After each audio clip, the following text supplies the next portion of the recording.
শহীদ উসমান হাদির যে লড়াই, সেই লড়াইকে তারা ধারণ করতে চায় না। তরুণরা যদি ঐক্যবদ্ধ থাকে, বাংলাদেশে ফেসিবাদ অথবা কেউ যদি নব্য ফেসিস্ট হয়ে উঠতে চায়, তারা পারবে না ইনশাআল্লাহ। শহীদ উসমান হাদির যে লড়াই, সেই লড়াইকে তারা ধারণ করতে চায় না। তো সে কারণে বাংলাদেশে যে তরুণ প্রজন্ম আছে, যারা রাজপথে সবসময় ইনসাফের কথা বলেছে, যারা বাংলাদেশে আজাদি এনে দিয়েছে, যারা জুলাই শহীদদের আকাঙ্ক্ষাকে ধারণ করে, তাদেরকে সবসময় সজাগ থাকতে হবে। আমরা কি পারবো ইনশাআল্লাহ? ইনশাআল্লাহ। এই লড়াইটা অনেক দীর্ঘ, এই লড়াই আমরা বিজয়ী হব ইনশাআল্লাহ। বাংলাদেশে যতদিন ইনসাফ কায়েম না হবে, বাংলাদেশে যতদিন আমরা একটি বৈষম্যহীন ইনসাফ ভিত্তিক বাংলাদেশ বিনির্মাণ করতে না পারবো, ততদিন পর্যন্ত আমাদের লড়াই সংগ্রাম জারি রাখতে হবে।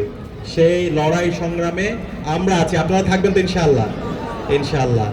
আর একই সাথে রমজান মাস, আমি আপনাদেরকে অনুরোধ করব, এই রমজান মাসে যত বেশি আমরা আল্লাহর নৈকট্য অর্জন করতে পারি। রমজান মাস কোরআন নাজিলের মাস।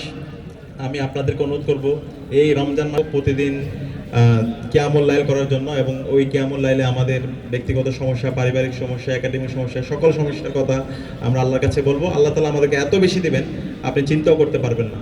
আর একই সাথে আমরা যে সমাজের চিন্তা করি, যে সমাজে কোনো সন্ত্রাস থাকবে না, চাঁদাবাজি থাকবে না, টেন্ডারবাজি থাকবে না, রাহাজানি থাকবে না, সেই সমাজ ইনশাআল্লাহ আমরা এই ঢাকা 16 আসনে পাবো ইনশাআল্লাহ। এবং সে জায়গায় তরুণদেরকে সজাগ থাকতে হবে। তরুণরা যদি ঐক্যবদ্ধ থাকে, বাংলাদেশে ফেসিবাদ অথবা কেউ যদি নব্য ফেসিস্ট হয়ে উঠতে চায়, তারা পারবে না ইনশাআল্লাহ।